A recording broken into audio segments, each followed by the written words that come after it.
तर मित्रांनो, हो तिसरो ब्लॉग असा आणि याच्यामध्ये तुमचं स्वागत असा. तयारी केलं आहे आणि खेळ वगैरे मस्तपैकी लावले आणि घड्याळ पाडलं आहे. घड्याळ, कारण घडेल तेव्हा कळेल. चला दादरला. चला, रोज सारखं मी पण पाया पडतंय, तुम्ही पण पाया पडून घ्यावा. श्री दत्त, गुरुदेव दत्त. तर मित्रांनो, आज ना माका अशी लांब लांब ढेंगाटाकीत जावचा लागता, कारण खूप उशीर झालो हा भेंडी. चलो गेलेली गाडी येली कणकवली निर्बादेवी गाडी, फ्लॅट क्रमांक 3 वरती लाटूकर मार्गे जाणारी गाडी. गर्दी बघा किती, हा कसा गाव आहे वाईस.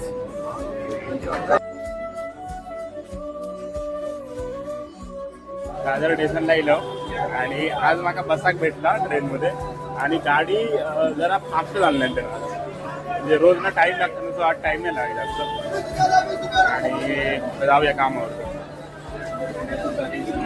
गर्दी बघा इकडे पण, सकाळी सकाळचे भाजी विक्रेते असतात खूप आणि नंतर इकडे साफसफाई करतात, त्याच्यामुळे हेंगा उठवतात.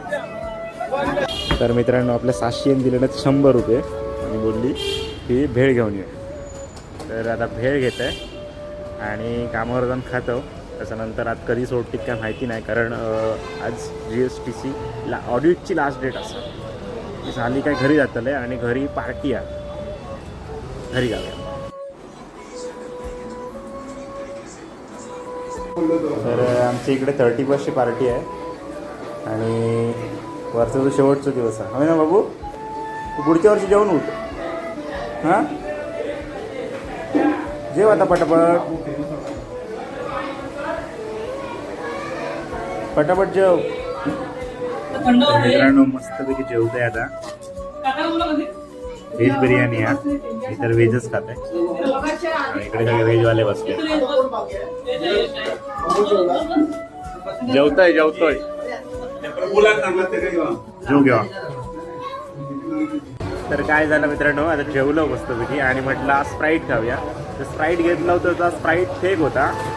जाऊन दुकानवाल्यावर भांडलो आणि त्याच्यासोबत ना स्प्राईट जो पैसे पाठी घेतलं आणि रिअलवाला काय खराब स्प्राईट असता ता खरेदी करून घेऊन येलो. म्हणजे भेंडी आजकालच्या दुनियेत काय खरा नाही. चला, आजचा व्हिडिओ आवडलो तर नक्कीच लाईक करा. आता भेटाय डायरेक्ट पुढच्या वर्षी.